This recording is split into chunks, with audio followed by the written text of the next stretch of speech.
Ladies and gentlemen, it is the absolute honor of a lifetime to introduce to you the 44th President of the United States, President Barack Obama.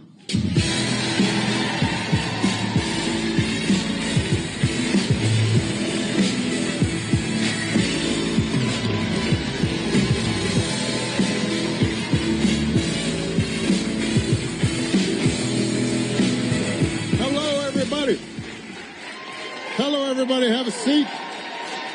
Thank you. Have a seat. We're going to try to keep this on time.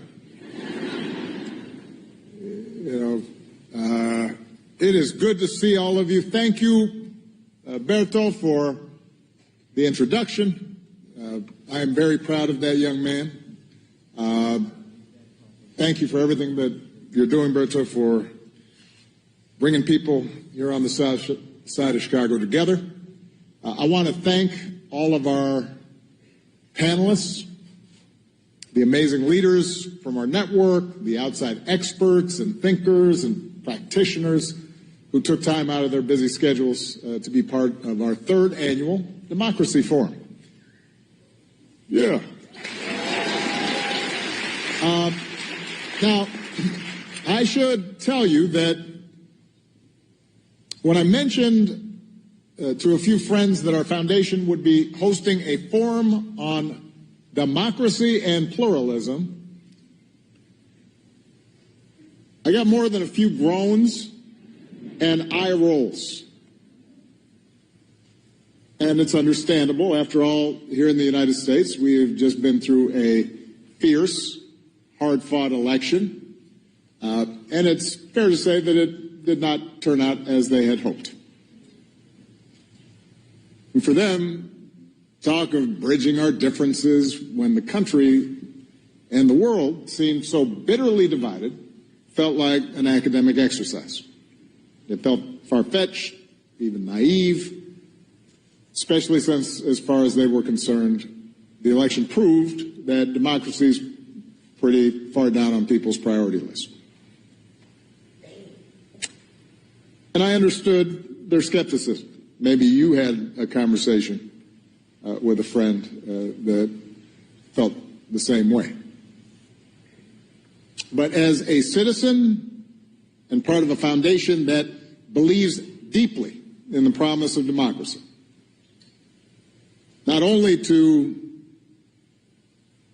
recognize the dignity and the worth of every individual, but to produce freer and fairer and more just societies, I cannot think of a better time to talk about it.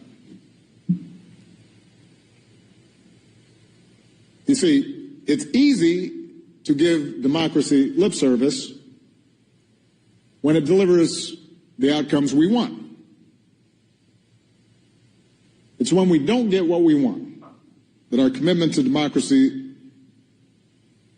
is tested. And at this moment in history, when core democratic principles seem to be continuously under attack, and when too many people around the world have become cynical and disengaged,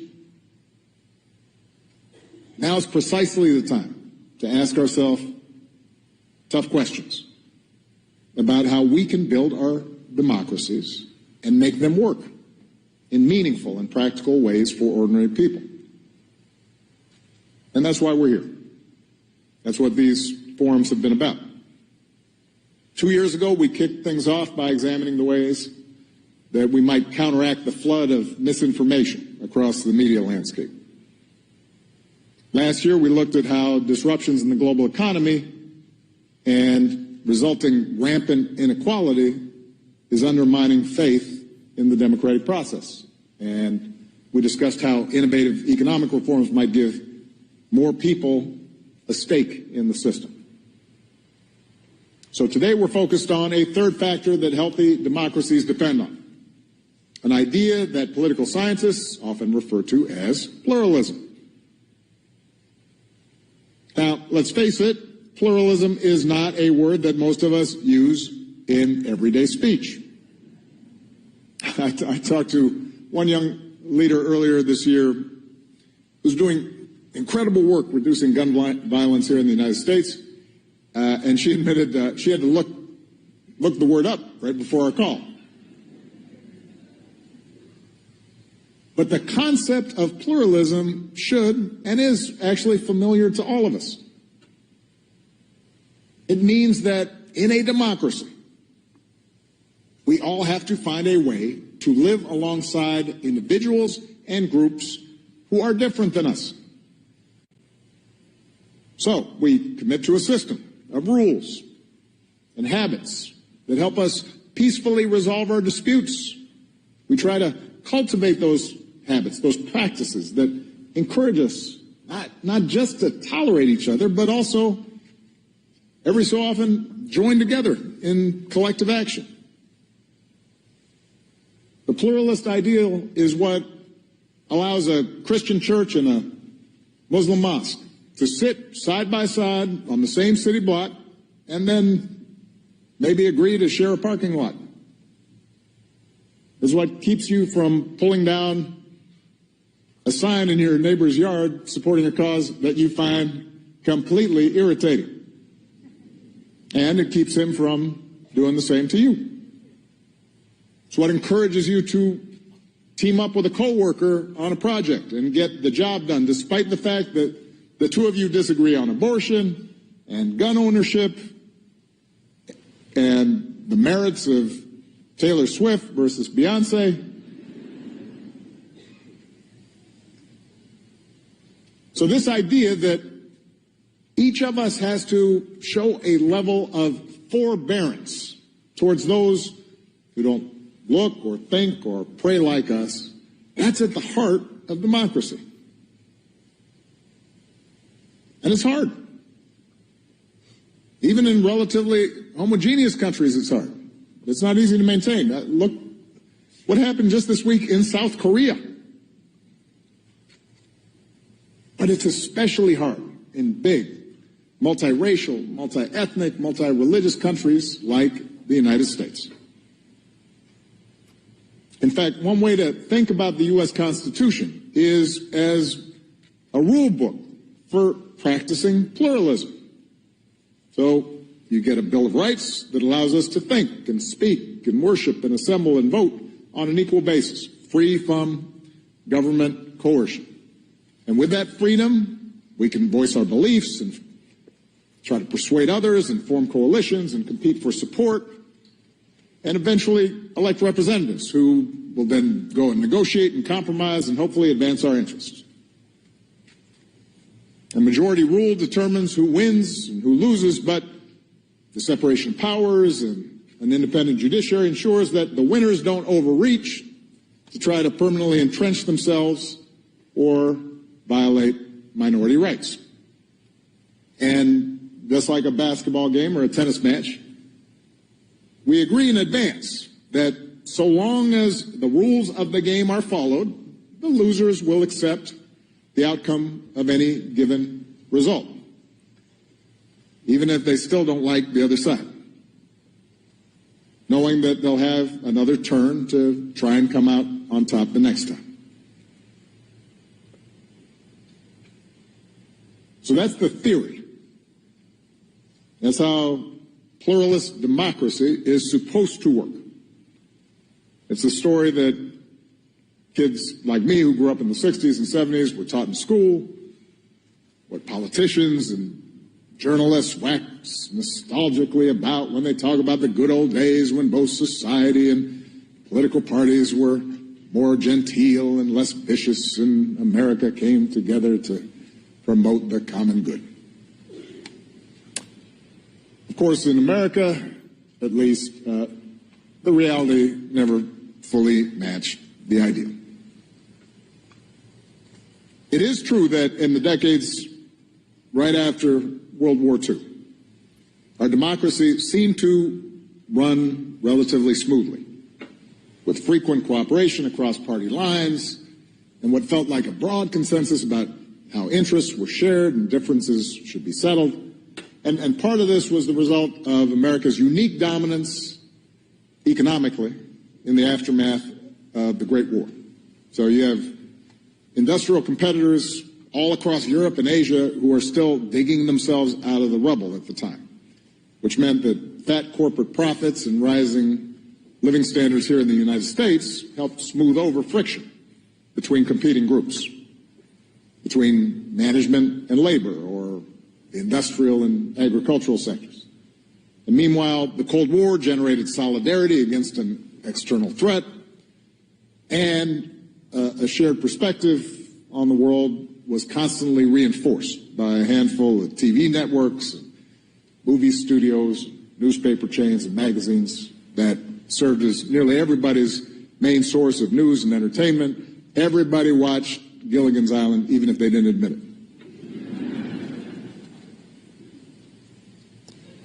it. See, I know what generation you're from.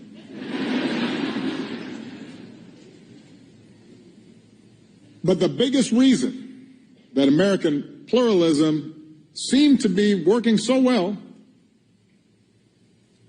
mainly had to do with who it left out. The fact is, for most of our history, our democracy was built on top of a deeply entrenched caste system, formal and informal, based on race and gender and class and sexual orientation. A system that excluded or severely limited big chunks of the population from the corridors of power.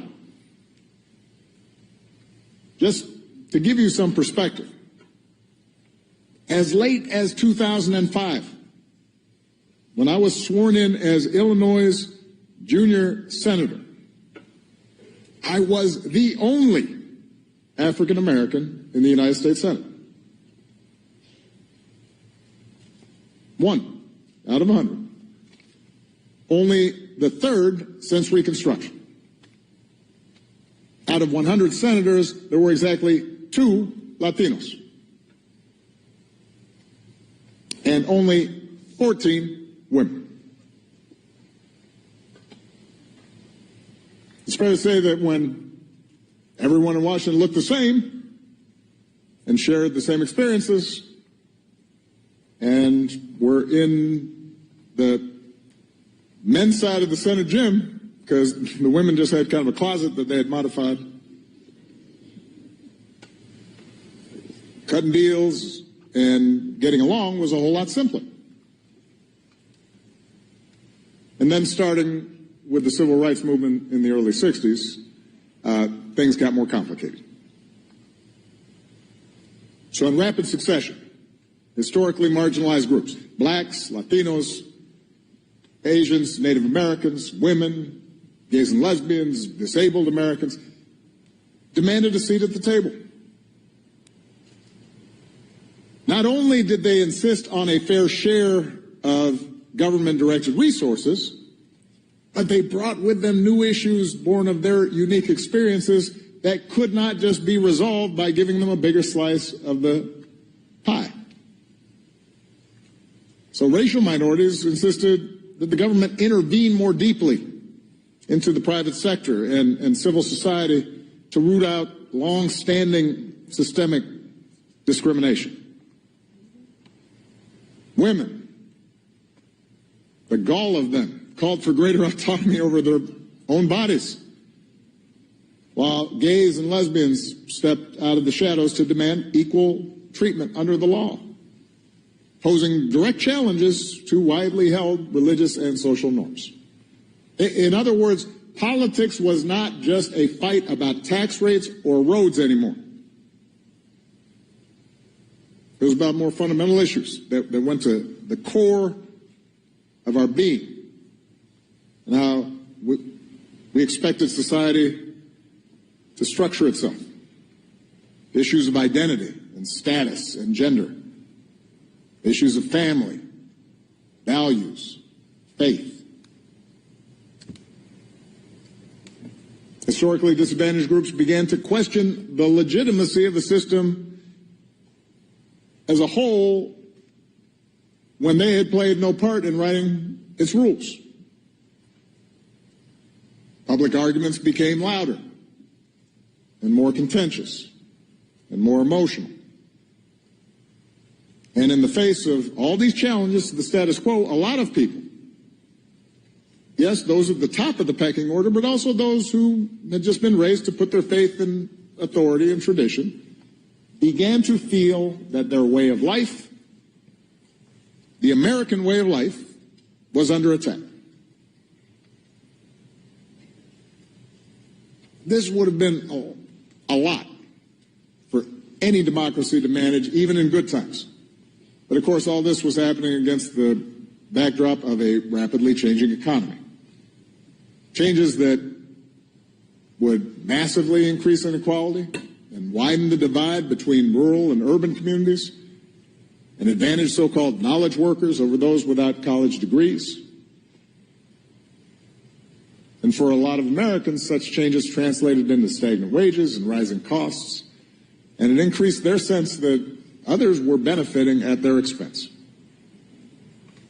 And that's not all. The new economy also upended residential and living patterns.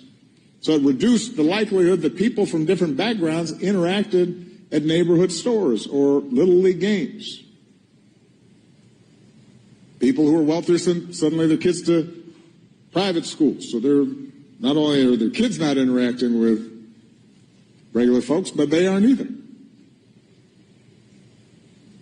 It contributed to the weakening of, again, political science term, what folks call mediating institutions, unions, churches, civic organizations.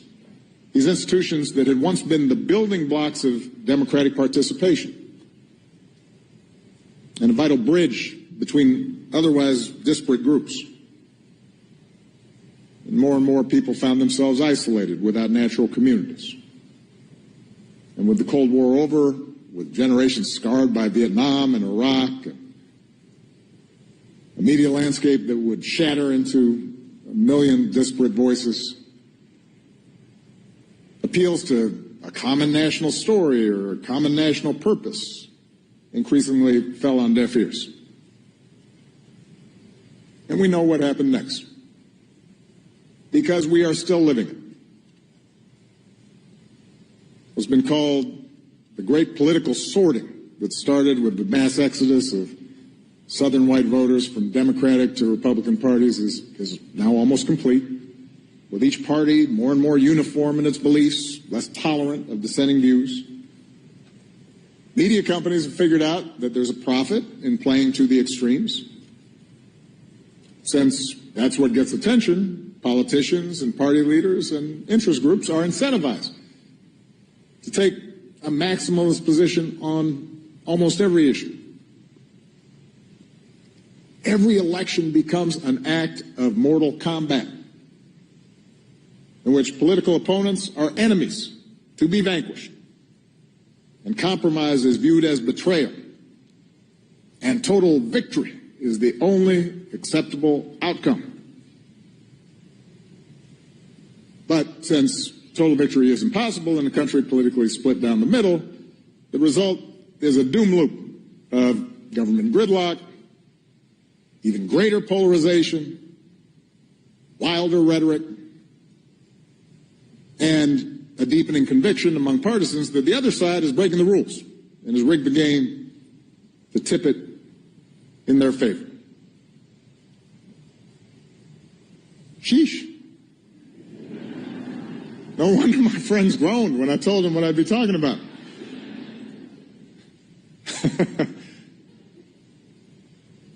Now, before I go on, let me acknowledge I've been focused on the United States since that's what I'm most familiar with. But it's important to point out the particular struggles of every democracy differ depending on their cultural and political histories.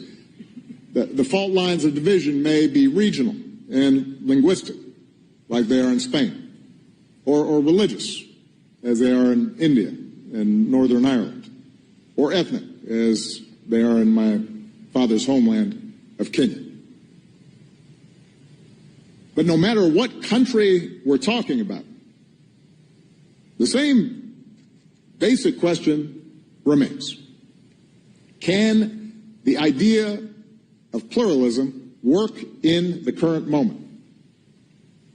And for that matter, is the concept even worth saving? I believe the answer is yes.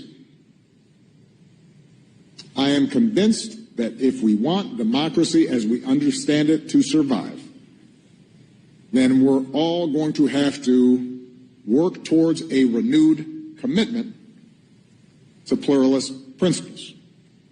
Because the alternative is what we've seen here in the United States and in many democracies around the globe.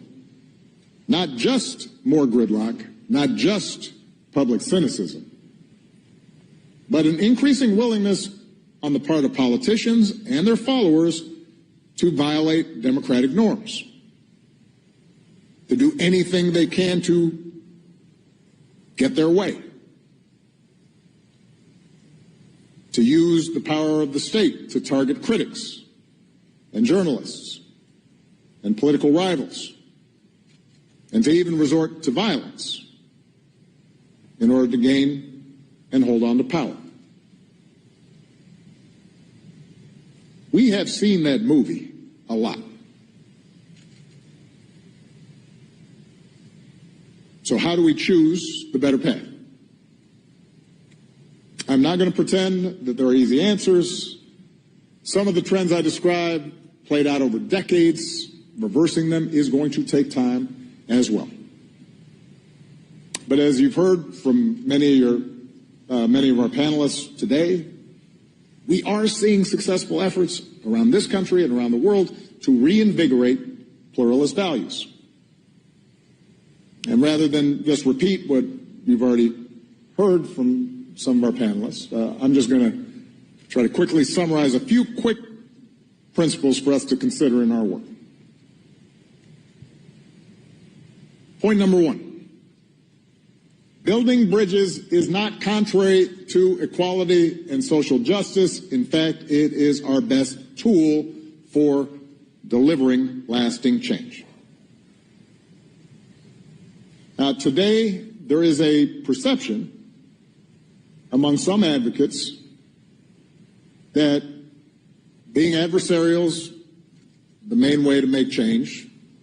Compromise and civility only serve to entrench existing power structures. And partly this reflects legitimate frustration over the seeming inability of the existing political process to get anything done. And they are certainly right that those in power have often cloaked their resistance to meaningful change by appealing to civil dialogue and lengthy deliberation and let's form a committee. In his letter from Birmingham jail, Dr. King scolded those who counseled patience and seemed more worried about social disruption than rank injustice, saying that there comes a time, Dr. King said, when the cup of endurance runs over and men are no longer willing to be plunged into the abyss of despair.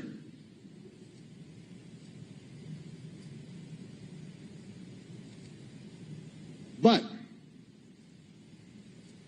Dr. King, like Gandhi, like Nelson Mandela, also understood if you want to create lasting change, you have to find ways to practice addition rather than subtraction. So let me make this key point. Pluralism is not about holding hands and singing Kumbaya. It is not about abandoning your convictions and folding when things get tough. It is about recognizing that in a democracy, power comes from forging alliances and building coalitions and making room in those coalitions, not only for the woke, but also for the waking. Now, there are risks involved in engaging with groups you disagree with, particularly if there's a power imbalance involved. There's a risk when you begin to negotiate compromises, that you'll give away too much, that you whittle away your issues to the point where it's hard to claim that you're making progress. And building bridges may require you to deal with people who not only disagree with you, but do not respect you. When I was president, there were many times where I was negotiating with people who made it pretty clear they didn't think I should be president. Legally, morally.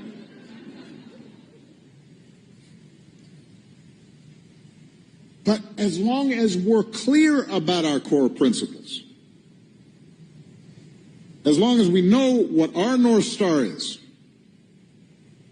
we have to be open to other people's experiences and believe that by listening to these people and building relationships and understanding what their fears are, we might actually bring some of them, not all of them, but some of them along with us. And this is not just the job of leaders. This is an important point. Advocates and rank and file in any group have to be down for compromise as well. Now, a few months ago, I talked with a young advocate who said that a lot of her work was online. She gets rewarded for taking maximalist positions. And she gets punished sometimes if she suggests strategic compromise. Even though, and so her incentives led her often to say things that didn't necessarily jibe with how she was feeling, because she was constantly worried, looking over her shoulder, if she gave ground, in order to get 3/4 or half a loaf instead of nothing, she might be accused of selling out, which then led to fewer followers and fewer donations and ultimately less influence.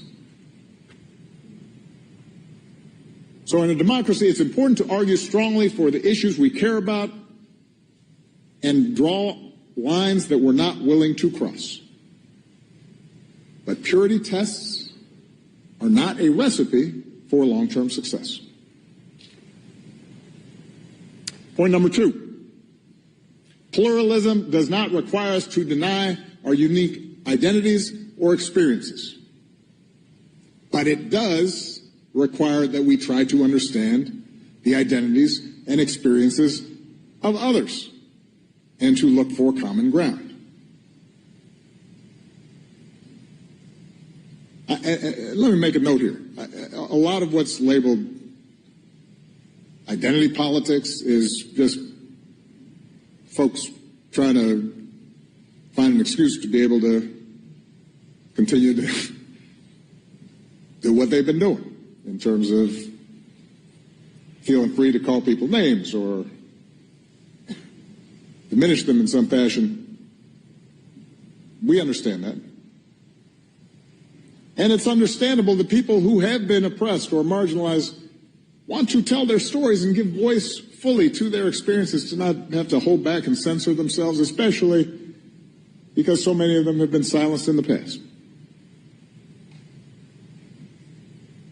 But too often, focusing on our differences leads to this notion of fixed victims and fixed villains, and it creates a presumption that our identities are all singular and static, that because you're a male, you automatically have certain attitudes, and let's face it, you're part of the patriarchy.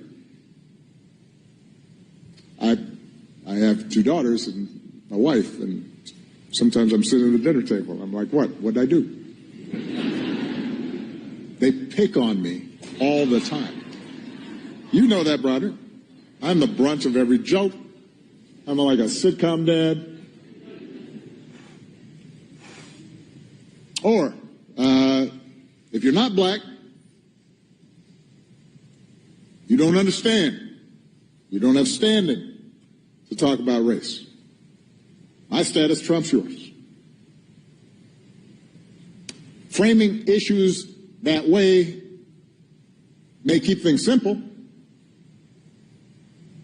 It's easy to tweet. Is it still tweeting? Okay. Xing? I don't know.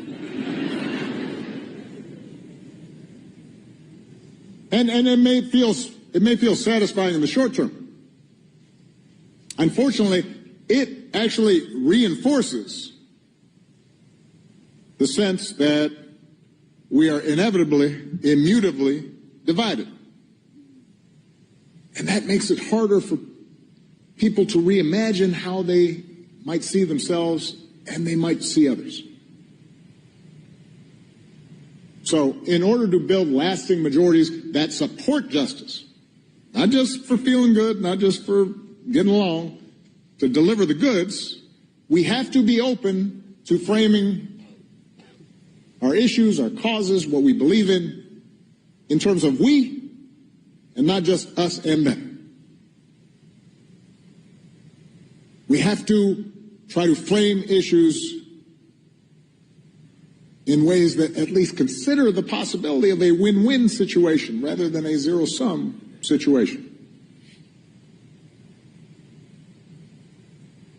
That's what Mandela understood when he befriends the man guarding his prison cell.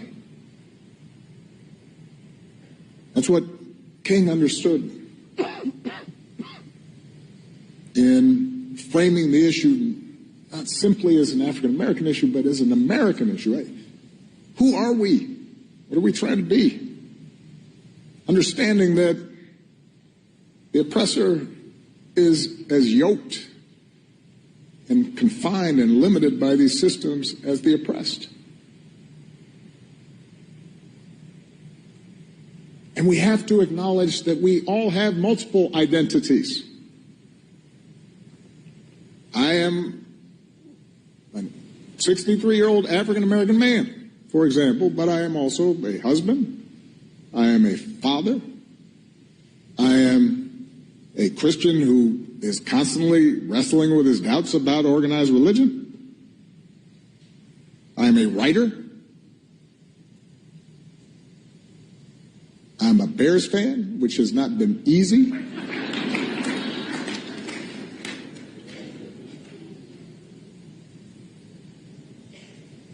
Recognizing and listening for those multiple identities as opposed to just looking at somebody and saying, oh, they're that kind of way.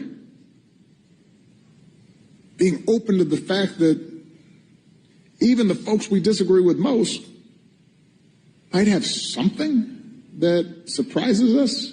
That's an opportunity that we cannot afford to miss. Third point, pluralism works better when it is about action and not just words. Some of you probably remember this, right after George Floyd was killed, you got all these corporations who were putting up ads and hosting convenings, and then they're instituting mandatory seminars for their workers where everybody has to get together and talk about how they're probably racist and how deep the problem runs in our society.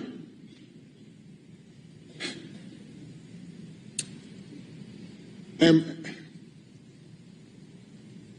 I wrote down in the speech, while their intentions are good, but I'm not sure I believe that. There's a little bit of like, let's get over on the cheap, but let's assume sometimes the intentions were good. Nothing changed. And unsurprisingly, 4 years later, all those seminars disappeared.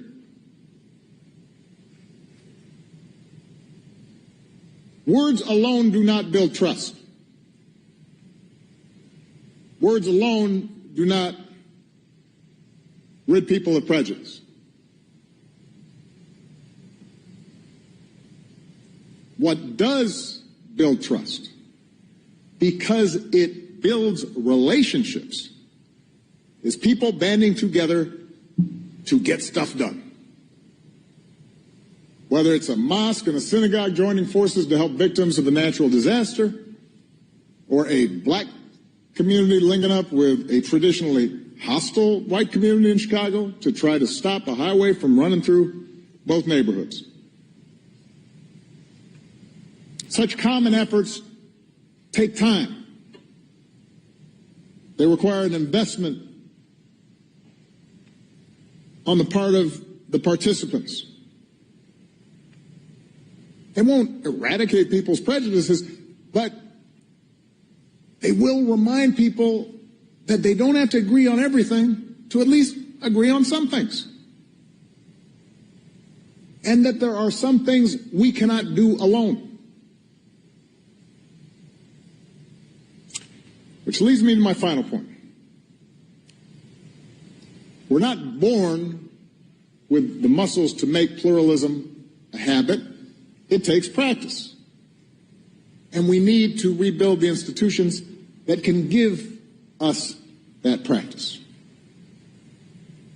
And part of that, ideally, would be making government work better. You know, I believe, for example, that if we established nonpartisan redistricting here in the United States, it would encourage more candidates to compete for every vote, as opposed to just appealing to the most partisan members of their base. But let's face it, in our current polarized environment,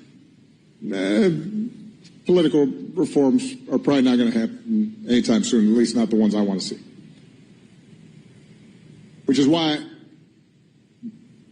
this may need to start by just looking for opportunities for people to once again become part of a society of joiners. Create more organizations from elementary school all the way through adulthood that bring people together to do something.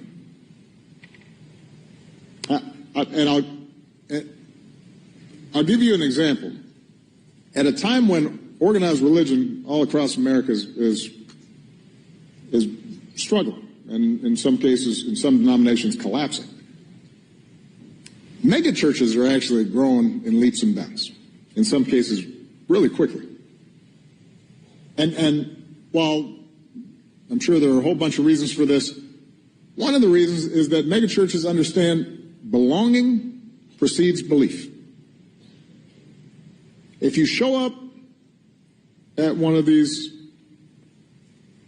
churches, they don't start off peppering you with questions about, have you accepted Jesus Christ as your one and only Lord and Savior? You know, quiz you on the Bible. They invite you in, introduce you around, maybe give you something to eat, tell you about all the activities and all the groups that you can be a part of, from the Young Adult Social Club to the Ballroom Dance Group to the Men's Choir, which, for those of you who are not familiar, that's where they put folks whose voices aren't quite good enough to be in the main choir, but who are allowed to perform maybe once every fourth Sunday.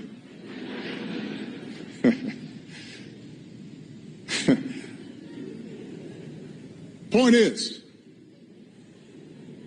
oh, I'm sorry, brother. Are you in the? You know what I'm saying, sir. Point is, mega churches are built around this idea of let's just get you in here and get you doing stuff and meeting people and showing you how you can participate and be active. It's about agency and relationships. It's not about theology or handouts. And they're trying to create a big tent where lots of different people can feel comfortable. And once that happens, then they can have a deeper conversation about faith in a way that folks aren't spooked by. And what megachurches are doing is actually also a good argument for localism. A lot of us obsess about, and our press and social media obsess about what's happening in Washington, and I understand that, because it can be crazy. But a lot of our best work will happen from the bottom up instead of the top down. If we're going to get better at pluralism, it's going to happen in neighborhoods, in the communities where we spend our time, in the schools where our kids develop skills and learn how to negotiate and work together across differences.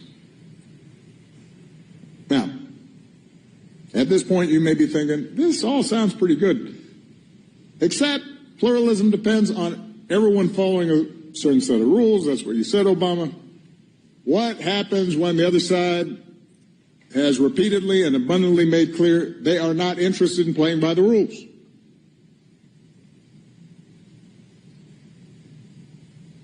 It's a problem. And when that happens, we fight for what we believe in.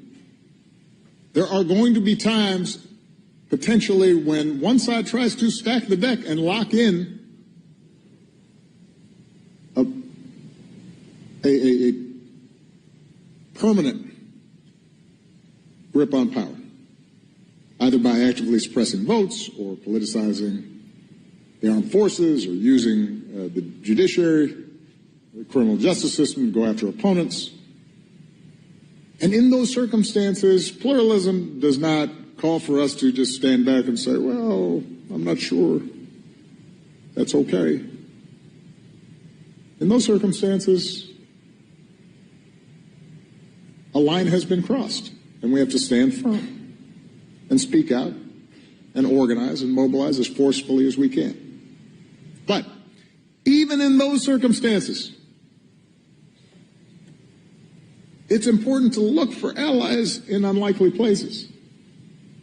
And too often we assume that people on the other side have monolithic views, when in reality some of them may share our beliefs in sticking to the rules, observing norms.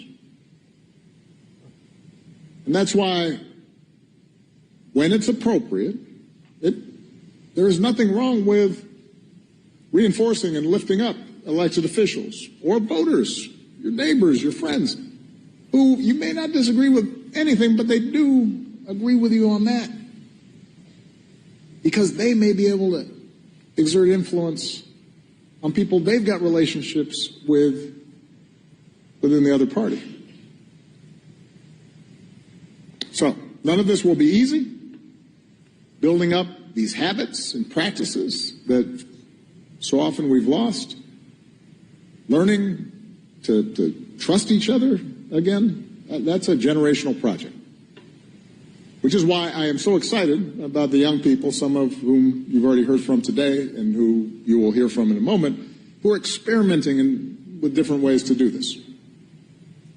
I'm thinking about leaders like Lumire Lepre, community organizer in France, who's training a network of rural change makers in a country where extremism dominates many villages.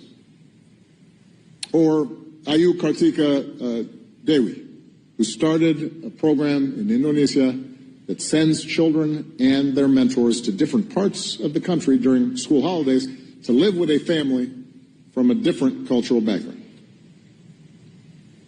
Leaders like Lumire and Ayu are showing us the way. And what they're discovering is that when they apply the principles we just talked about, when they listen, they recognize their multiple identities, seek out common experiences and common values, they're not just strengthening democratic habits. They're building stronger organizations, which means they can deliver better results, concrete results for their members. That is the power of pluralism. That's how we break this cycle of cynicism that's so prevalent in our politics right now. And ultimately, that's how we're going to solve some of the greatest challenges of our time. So, I now want to bring a few more leaders up on stage who are doing amazing work. I want you to hear about what they're doing and how they're thinking about some of these issues. Please welcome Manu, Nika, and Ainka. Come on out, guys.